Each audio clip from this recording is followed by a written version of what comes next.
Well, my name is Orville Vernon Burton.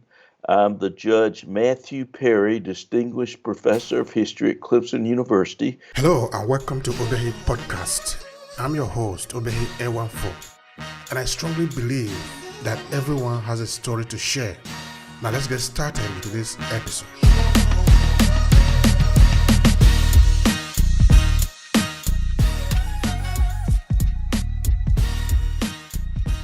And I spent 34 years as a professor of history, the University Distinguished Teacher Scholar in African American Studies and Sociology at the University of Illinois. Retired there and have been teaching at Clemson since 2010. Critical race theory is in the news today and quite a bit, and it's often quite mischaracterized. Critical race theory really began in the 1970s, and it was, in fact, by legal scholars looking at how the law interacted with race. It's associated particularly with a number of people, but it's really the founding fathers often looked at as Derek Bell, who was the first African American who taught at Harvard University Law School. Kimberly Crenshaw and Pat Williams are three others who have looked at it. And basically they're saying that civil rights was not working, that despite Brown v. Board and then later the Civil Rights Act of 1964, that you still had inequalities in America. The idea was that racism was pervasive, that it's not just a personal, that there are bigots and racists that are causing these, but structurally, racism, they argued, was embedded in Americans' institutions, that despite America's commitment from the Declaration of Independence and the Constitution of Equality, that the institutions themselves, in fact, fostered inequality over time. And in fact, some of the criticism had been that that took away the moral responsibility of bigots and others who had racist ideas. But it says that racism functions in the society. And in fact, there are at least three different ways that these legal scholars put this together. That it's a theoretical framework. There's not just one thing that is critical racism. Derek Bell, who is sort of seen as the father, sees that particularly with Brown v. Board and supposedly the ending of segregation, and that's different, that we've never really had integration in American society. What we've had is a law, Brown v. Board, that replaced Plessy v. Ferguson, which is said that separate but equal was okay. But what we've never had is integration, just that separate is not legal anymore. So with Bale,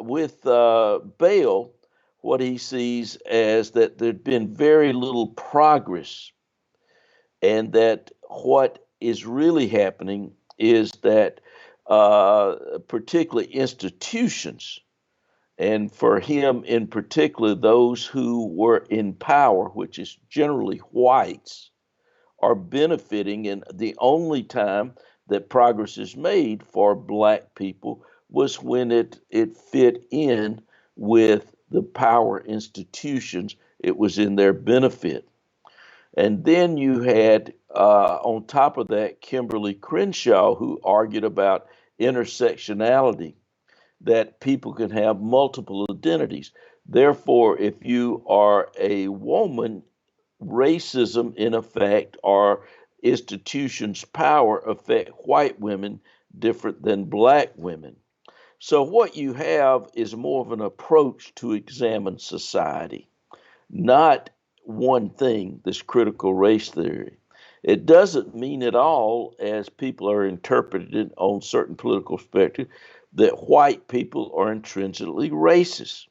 What it says is that institutions benefit whites at the expense of other groups of people. The emphasis is on group dynamics. Uh, and the critics of that, mainly from the left, have actually said that it overlooks the critical role of individual behavior by saying that it's all placed into an institutional framework. But clearly, institutions have fallen very short of American ideals. Uh, that what has happened is institutions have, some argue, perpetuated racial ideals over time. And this goes into the actual framework of this intersectionality that you can belong to different groups at different times. So, what do institutions versus people are doing? The persistent racial sort of injustice that comes out of American institutions, where it's going to give some specific examples. Mortgage lending is one of those. A person who is loaning money may not be a racist at all, doesn't even realize what is happening. But the rules that are set up by banks.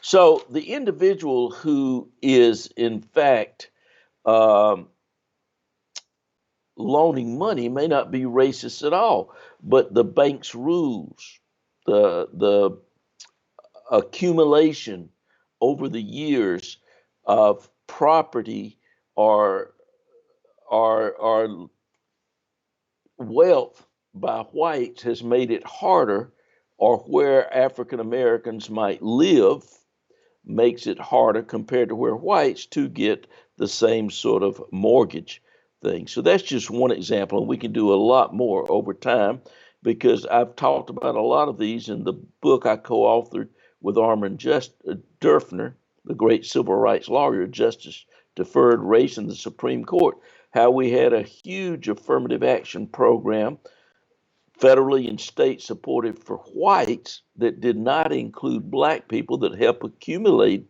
wealth over the years for whites and disadvantaged black people, as opposed to just thinking, well, slavery ended in 1863, 1865, that the institutions themselves continued to perpetuate disadvantages for minority. Um, so structures, practices, habits all perpetuate this disparity for African Americans. A good example, of course, is a criminal justice system. I wrote an essay years ago called The Black Squint of the Law. And that was a quote from a young graduate student who himself was very bigoted and racist. He was at Vanderbilt at the time. He went to the South Carolina Constitutional Convention of 1895 that becomes the Constitution of 1896. And he talked about the black squint of the law. That is, the white legislators wrote into the Constitution certain laws that would be prosecuted, that they believed that African Americans might commit, like stealing a pig or trying to leave a contract. I mean, the extreme one was they believed that black men might beat their wives. So you would then be convicted of that as a felony, and you would not be able to vote anymore after that conviction. Whereas if you killed your wife, which is what, in fact, white men often did, you would not lose your vote. That's the most extreme example of that.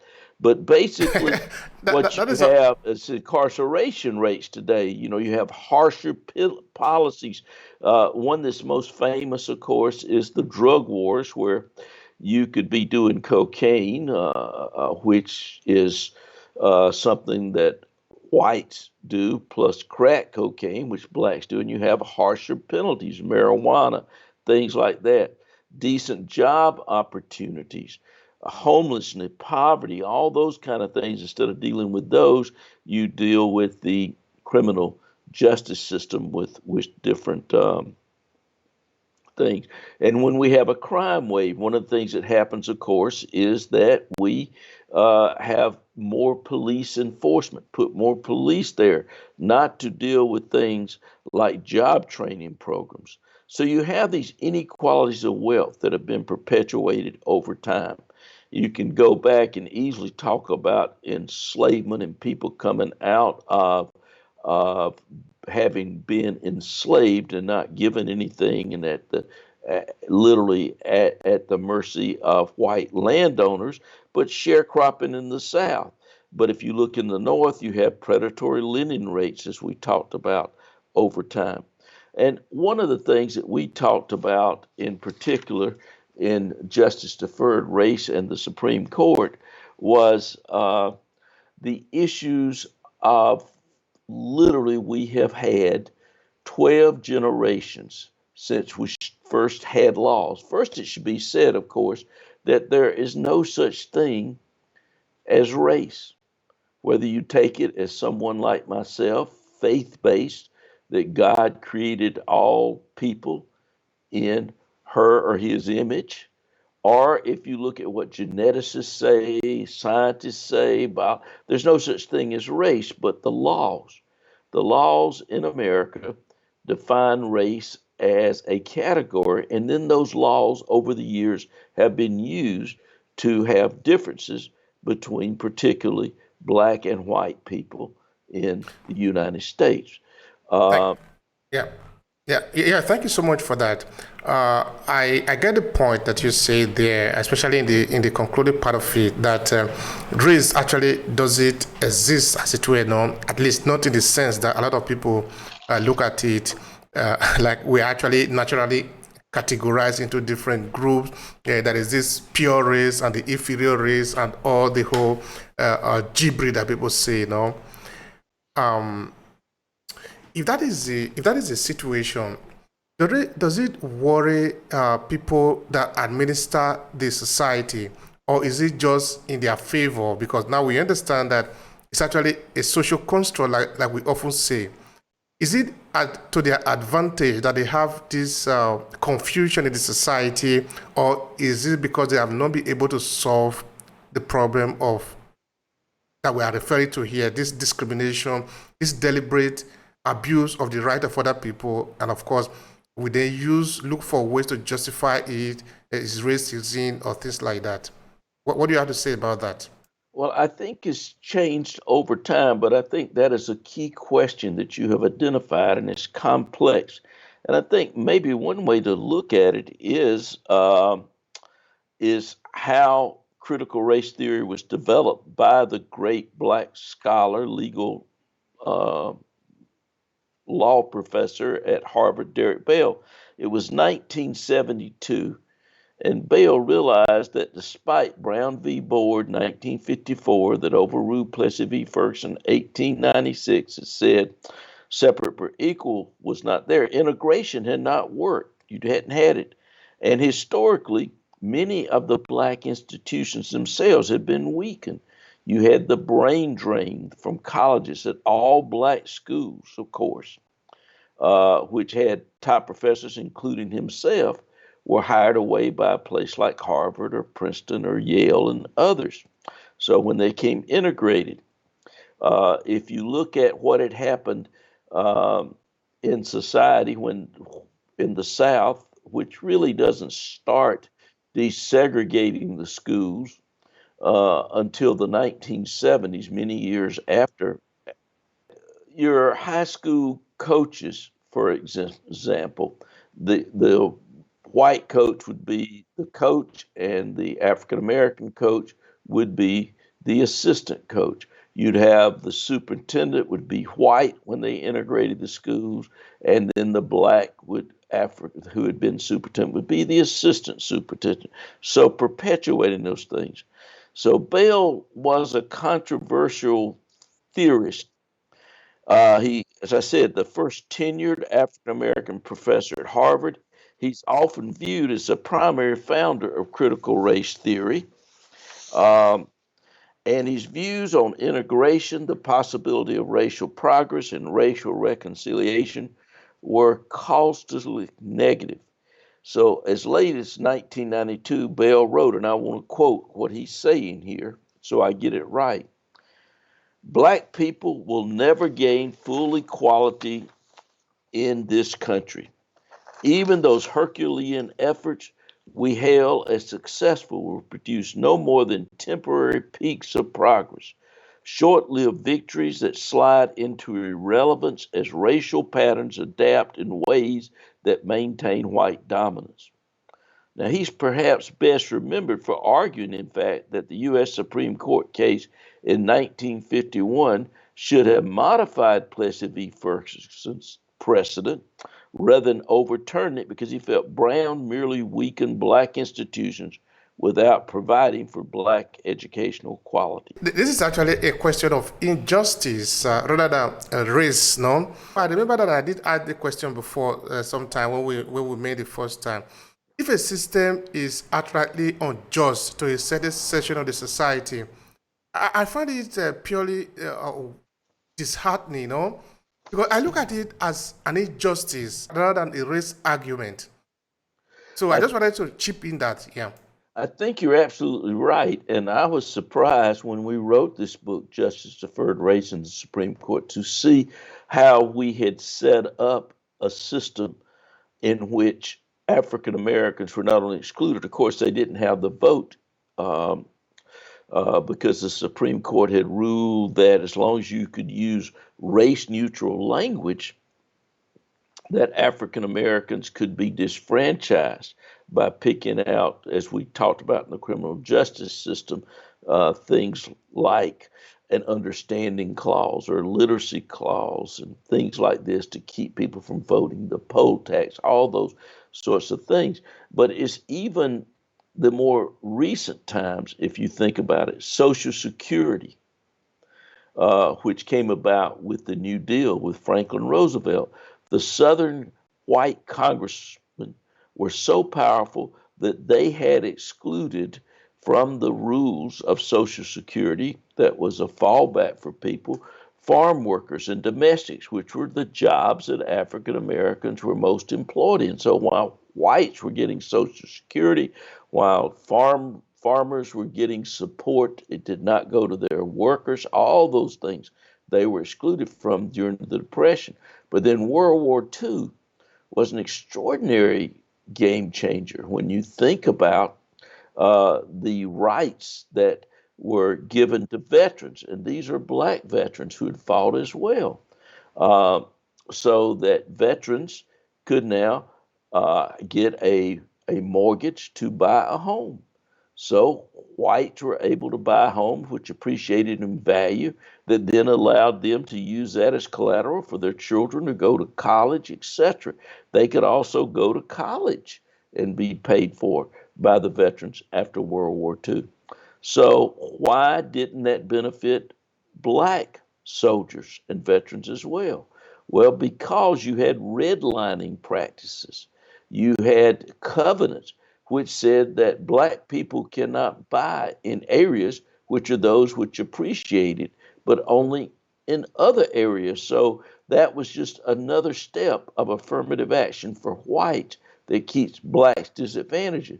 And of course, in the American South, the former Confederacy, black soldiers could not go to the University of South Carolina or Clemson University here in South Carolina, or the University of Alabama, or the University of Tennessee, or the University of Texas, or North Carolina, or any of those places. So they had to go to historically black colleges, which were great schools that had so much and did so much good for the black community, but they didn't have the resources, let alone the networks of the other places.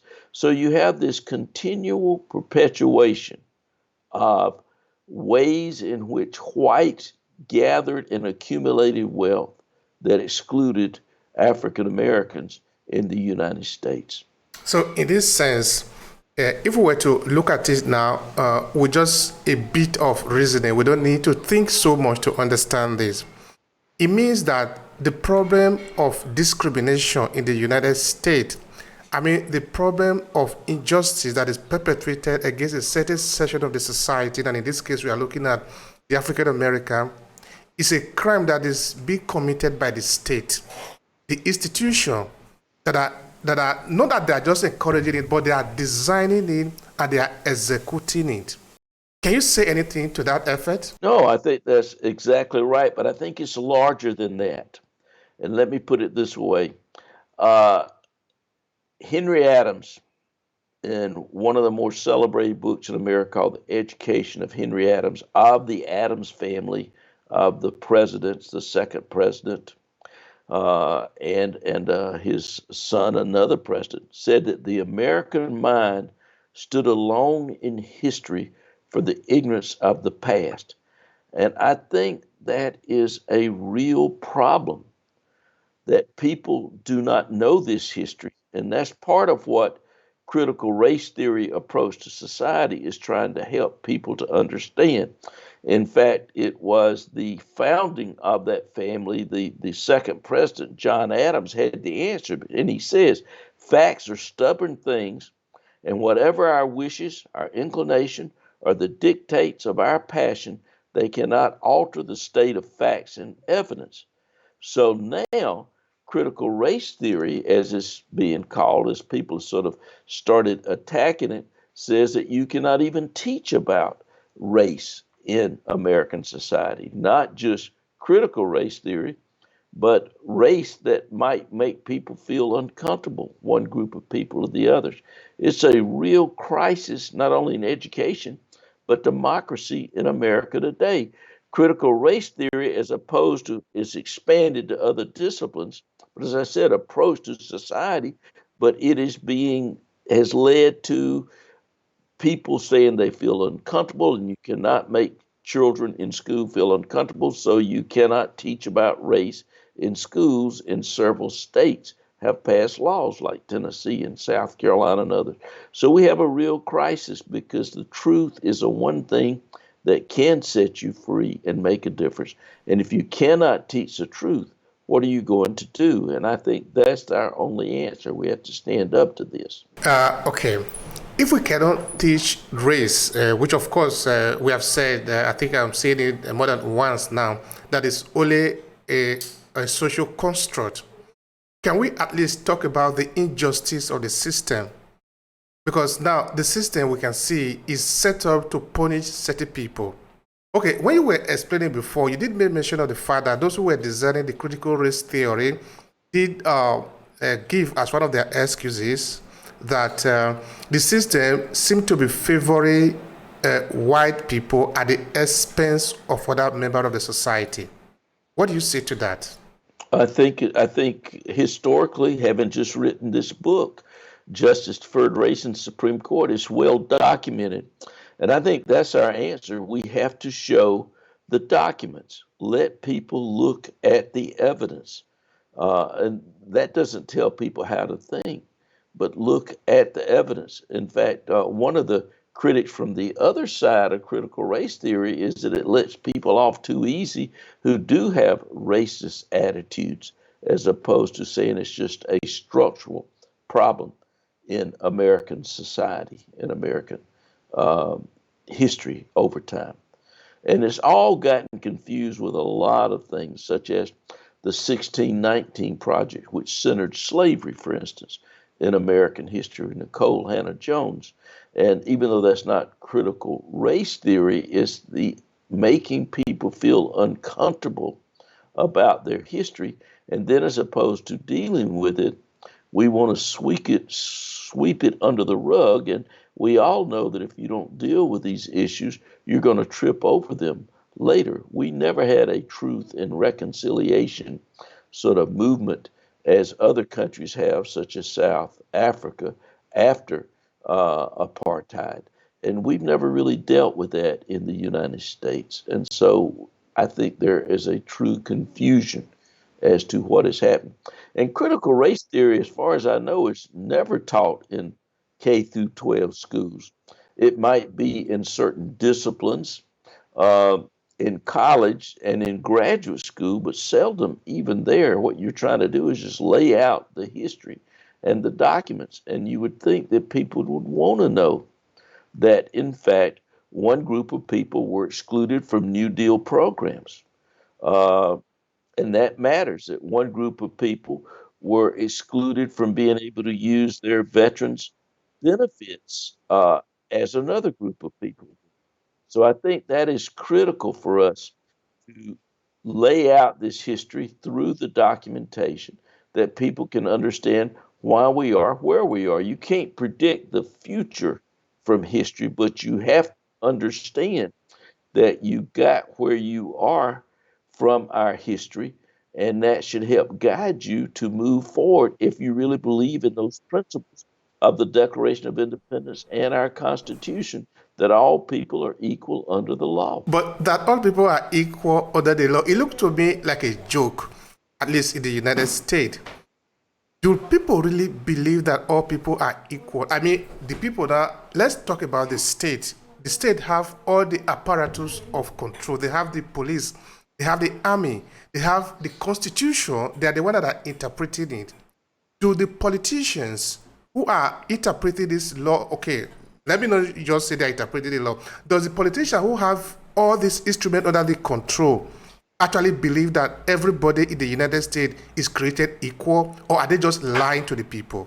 No, I think that people do believe that. One of the things that has happened is they think, well, slavery was long ago and it ended, and people fool themselves. There's been studies done by psychologists, for instance, that most white people believe that there's a wealth disparity between blacks and whites, but as opposed to it being like just African Americans have accumulated, the truth is about 10% of what whites have accumulated over the centuries and years. They think it's about 90%. They don't know. And they feel that an African American has the same opportunity at being hired as a job as do white people in the community. That is, if they're qualified. What they don't understand is that's not true, that the evidence shows otherwise. And that's why it's so important that we teach the truth, that we put the evidence there so that people understand. But I think we have sort of created this myth from our history that all the problems were solved. They were solved with Brown v. Board. They were solved with the Voting Rights Act and the Civil Rights Act of 1964, 1965. And so now everything is equal. And I think most people will say that things are a lot better. People in general are not lynched when they try to vote, although there's still some problems, there's no doubt about it. And so they see it very differently than the reality of how we got there and how we got into the disparities getting worse and worse over time.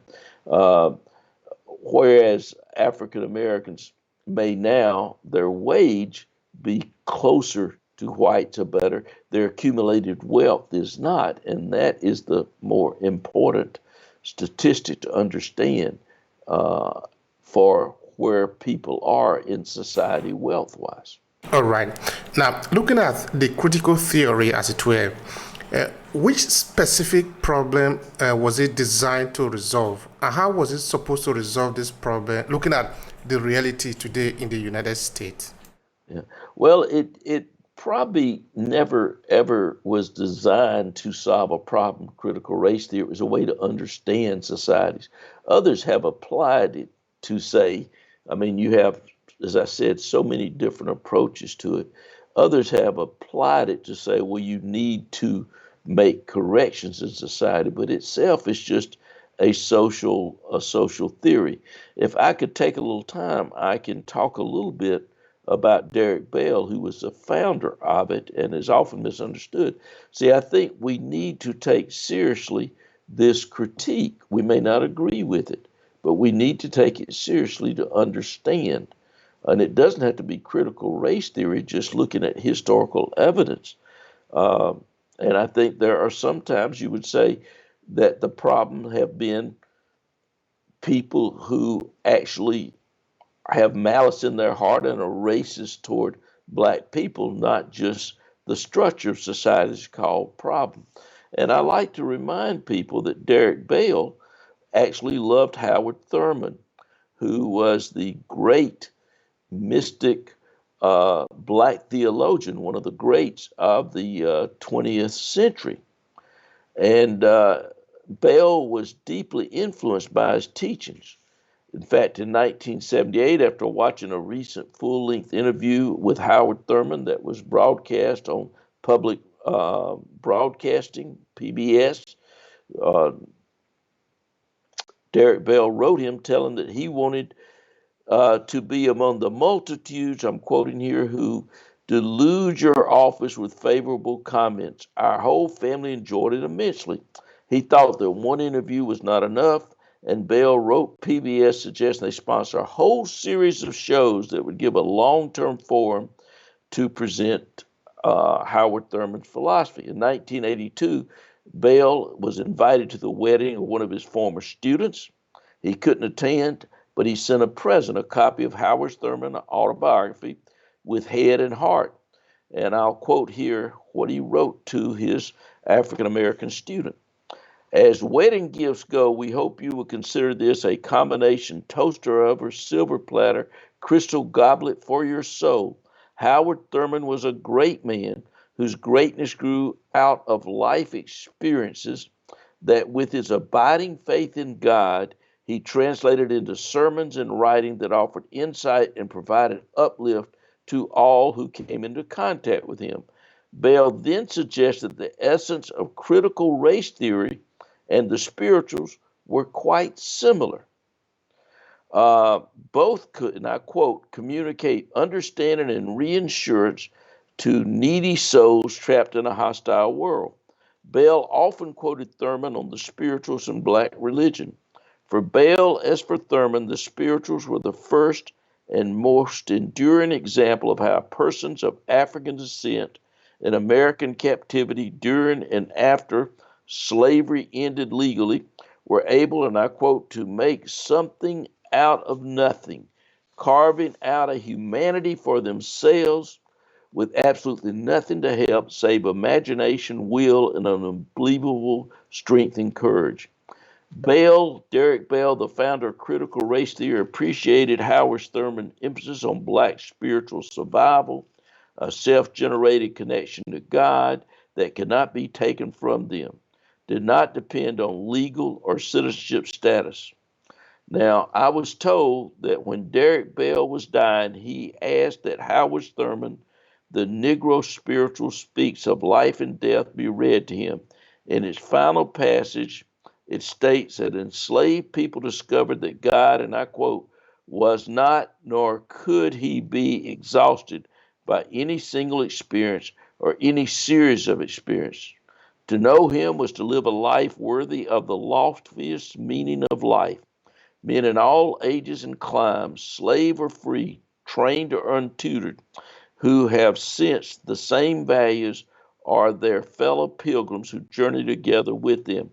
What I'm trying to say is that what Derek Bell was saying, that it was not the fault of the individual African American who had not risen to be president like Barack Obama did, but those structural problems in society that kept people as a group of African Americans to advance in society.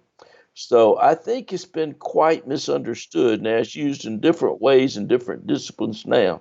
But the essence of it is that there are structural inequalities built into the institutions in America. And that even though the people who might be running those institutions are in charge of making it, are not racist at all, that the way society's institutions have developed over time, that they discriminate against and perpetuate the inequalities that have been in American society since slavery itself. I take it from you that most of the people that are running the system, the machine of the United States, are not racist. No, let's take it like that. But Well, they may or may not be. What the critical race theorists are saying, it doesn't matter. okay. So actually, my question is, let's assume that none of them is even racist, but at least they are good people and they want a fair society. They see that the system is not functioning in the interest of everybody because let's pretend that everybody is created equal according to the Constitution of the United States. Let's pretend that they are working to uphold that, which is the Constitution of the country. Can they do anything about it?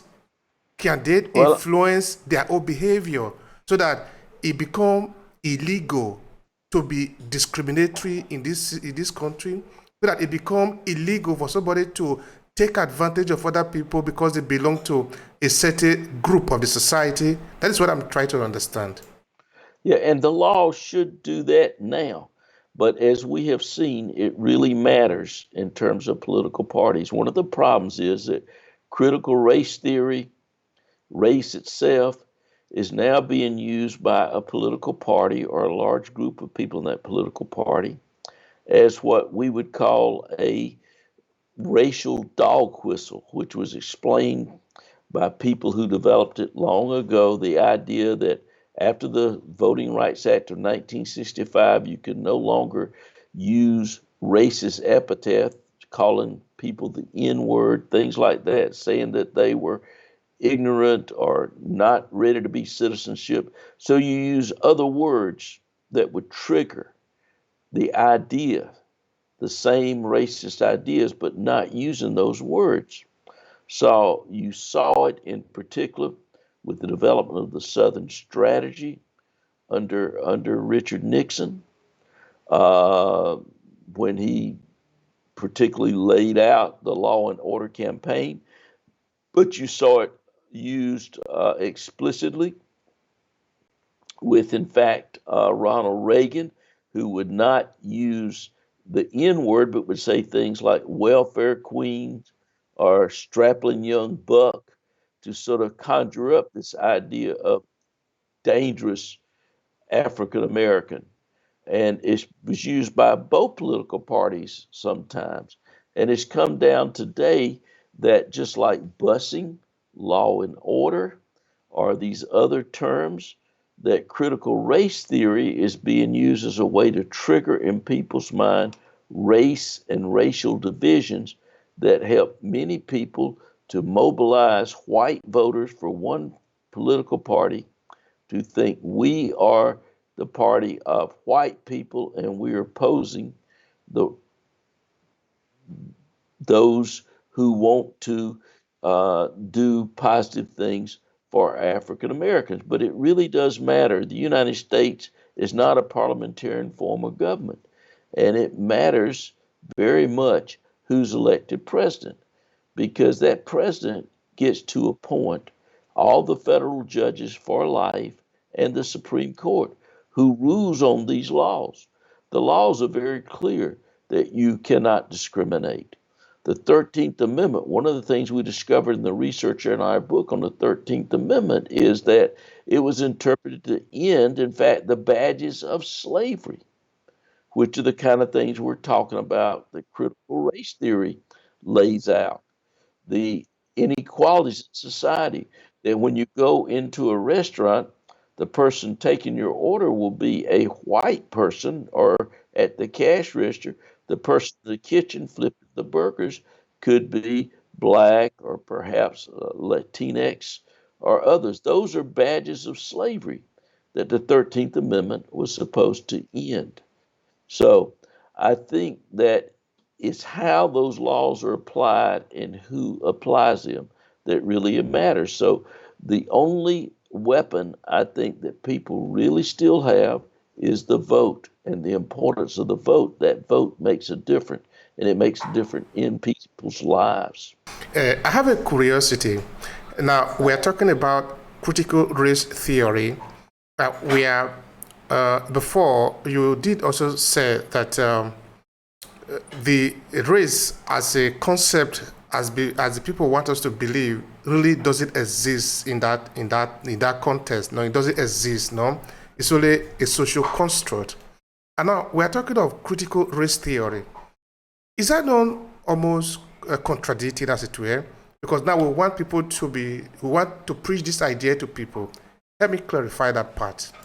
Well, it's like with the election of Barack Obama. Everybody said, well, now, literally, we don't have to worry about race because we live in a post-racist society. And Stephen Colbert, back then, when he was on the Colbert Show and not doing the Late Show on television, he said, well, now that a black person has been elected president, we can say that slavery never existed, which is just not true, as we've seen following and after Barack Obama. It particularly stirred a lot of, once again, uh, actions that could be interpreted as racist. Now, that's different saying racism exists, but there's no such thing as race. So, as I pointed out before, we created a distinction between whites and blacks and other people of color within the law that made distinctions that could be used in society, both for good and bad. All right. Another thing I was just thinking is okay, it is both between law and policing in the United States. Um, Maybe it's just my thinking.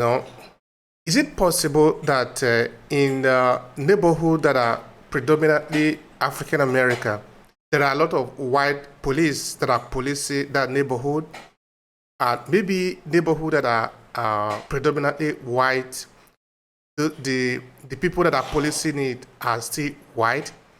I'm trying to understand the ratio of the people or the police that are policing certain neighborhood, and if there is anything, if you have to do with uh, race in terms of how they do it. Because why I'm asking the question is that you see some of this incident of police brutality against African American, they are usually white police brutalizing people in African American neighborhood. So my thinking was that if these people, African American, were the one policing themselves, I mean, if the police that are sent there to police the environment were African American, uh, maybe the result can be different. I'm just thinking. What do you think on that?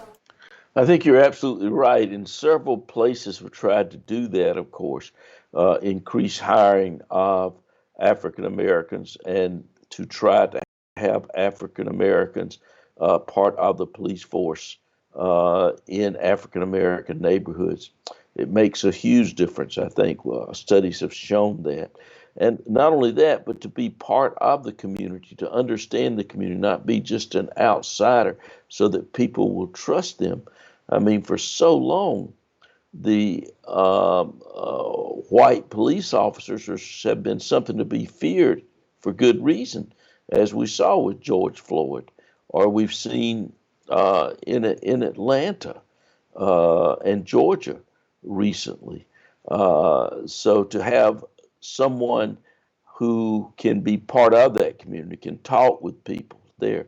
Um, we don't want to go back to the history of the crime bill and those things, which were so much crime is committed in black communities, and as opposed to understanding why that is with wealth and poverty and homelessness, uh, people want to speak of it as a criminal disposition, when any scholar will show you that the reasons that are there have to do with those structural things that we've talked about, that critical race theory has pointed to, that lead people who don't have job and job opportunities to be more likely to be creating crimes to survive.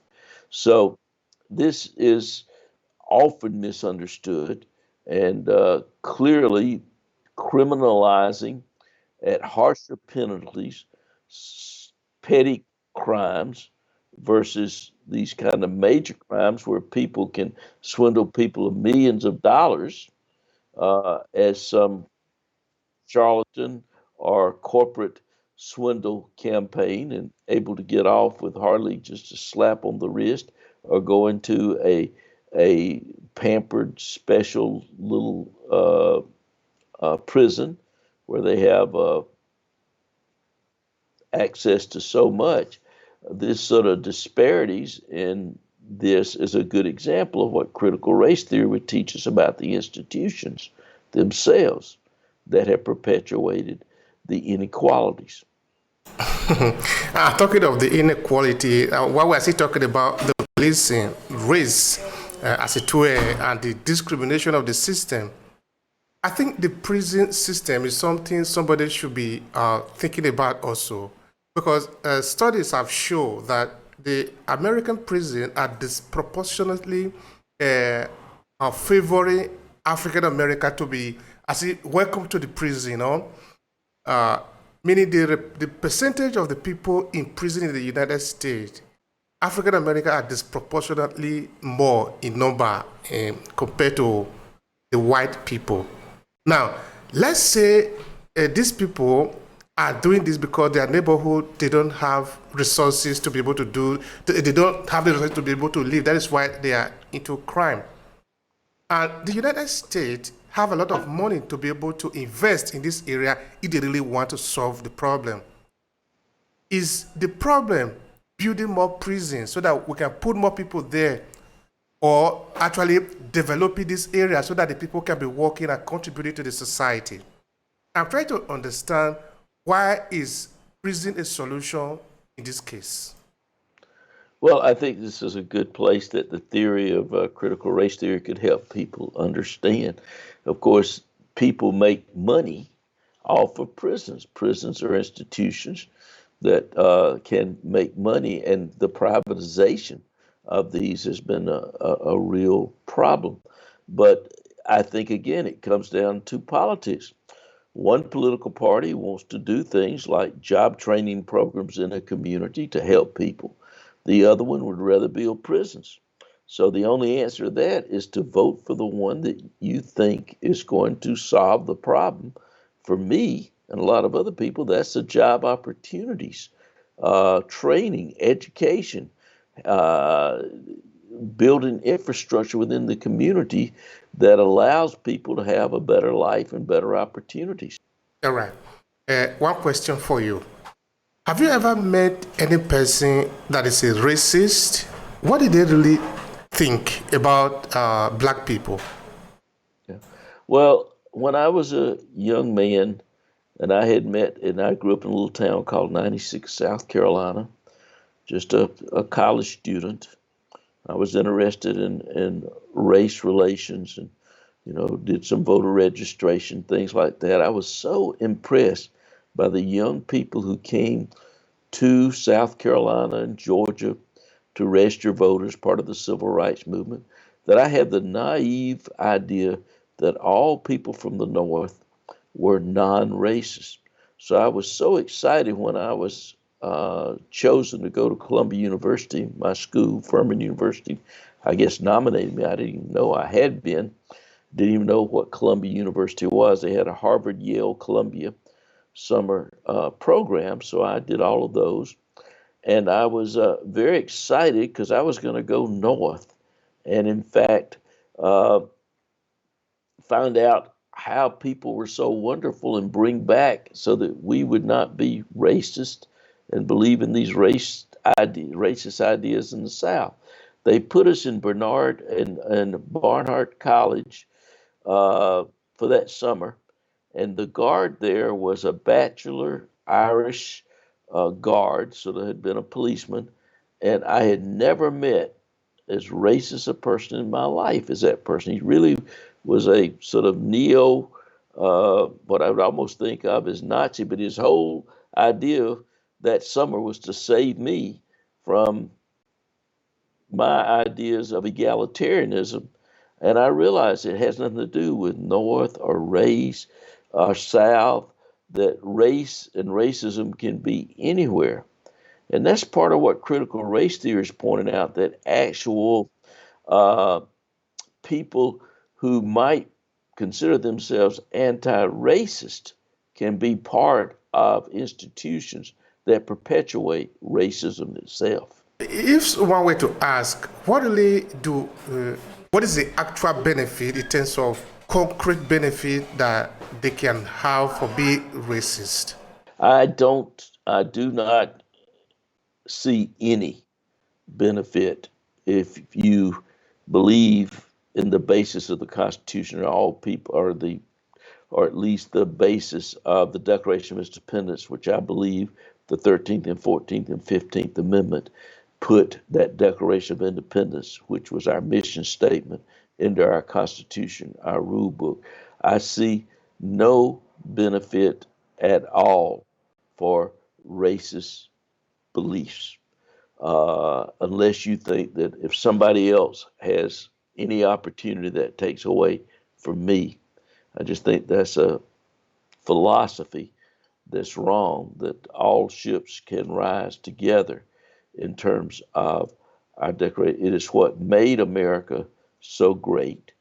It's what has, I think, inspired other countries to emulate the United States, is our belief in equality of all people. But it's our misunderstanding of how that has been applied over the years that has misled us.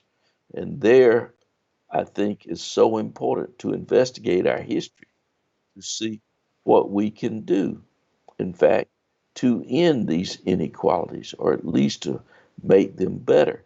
And I think there are programs that do that, but we have been in a period, except for briefly, of sort of retrenchment away from those ideas over the years, that we made progress with the civil rights movement. And part of it was the false belief that the civil rights movement, the modern civil rights, solved the problems of inequality. It made great progress, but as I said, we had had 12 generations of teaching white supremacy and white privilege, and the law reinforcing those. That's why I love the first illustration in our book, Justice Deferred Race in the Supreme Court. It's the great attorney and later Supreme Court Justice Thurgood Marshall getting off the train, the Silver Meteor, in Charleston, South Carolina, to argue the case that becomes Brown v. Board. It's just Briggs v. Elliott. And he'd almost just been lynched in Florida arguing a case. And he says, sometimes I get tired of saving the white man's soul. And I like that quote so much because it says that segregation and inequality and white privilege is not just bad for African Americans, but think about what it does to white children and white people to believe that they are somehow superior, that they have certain privileges they should have that others don't. It's a very dangerous way of thinking. And I fear that some of that has reemerged, particularly since 2016, in the way people are thinking in American society. All right.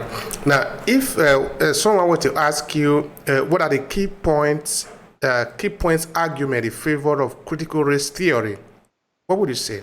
Because of the laws that we have, which should be race neutral, it's been very hard, I think, for people to understand how inequalities have been perpetuated.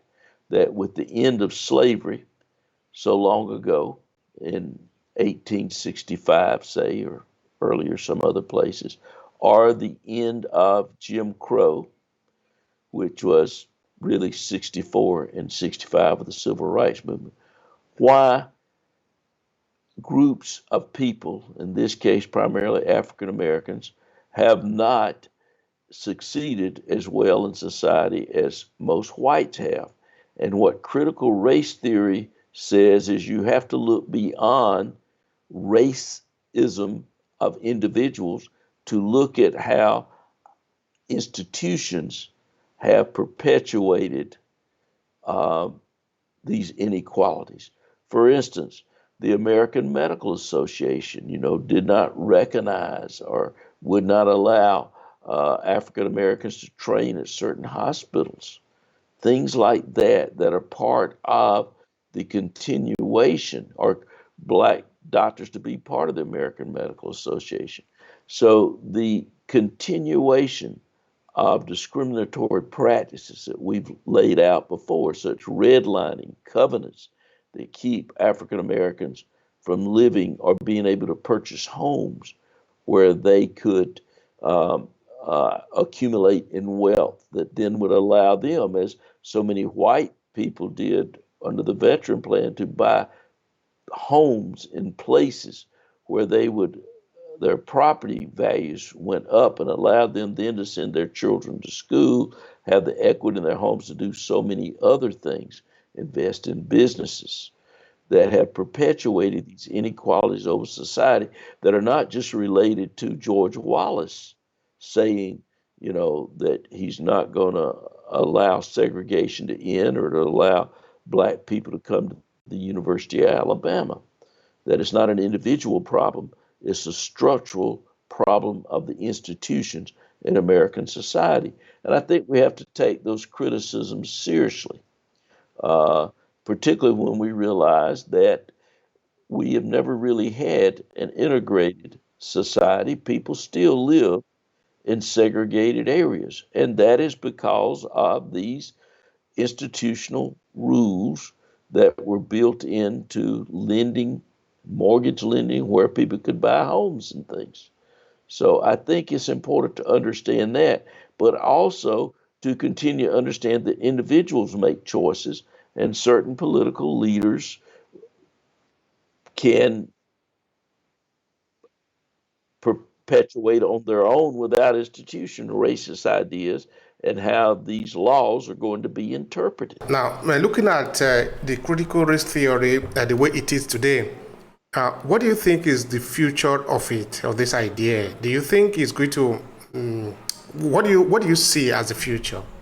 Well, it's been around since 1970, but the problem now is the way it's being depicted by some people is this evil thing that is hurting American society and hurting children. So you cannot teach it, you cannot use it. I just don't know if we can get over this understanding of people, particularly now that it's become a political issue, that it's being used by particular political parties to denigrate it as a problem in American society, when it's nothing more than a theoretical framework to approach and understand American society. It itself is just as any theory is. It's why I wanted to point out with Derek Bell how it is, for him, something that even the spirituals and is related to religion informed his ideas of critical race theory, of how people survived in society, in a segregated society and world. Thank you so much for that. I really do appreciate your time and contribution. What would be your final statement here to conclude the conversation we have today about critical race theory in the United States? Well, I think it is a shame that just a framework, theoretical framework for trying to understand disparities and what happened and why, with Brown v. Board, the Civil Rights Act of 1964, the Voting Rights Act of 1965, we have so many disparities still in society, has been demonized as this horrible dividing issue in society that, if people use it, will make white children feel bad in school, and that makes race predominant in American society. When again, it's just a scholarly tool that was originally framed by legal scholars and now has been adopted into several other disciplines. But again, it is nothing more than one approach to understanding our history and our society, and can be useful. And I think that we need to take seriously, whether we agree or disagree with the points that are brought up, that despite the end of segregation, supposedly laws that say that society can be segregated, that we have not been able to make the advances we would hope we would be able to make in race relations. Thank you so much, sir. I really appreciate that. I do appreciate it. Thank you so much.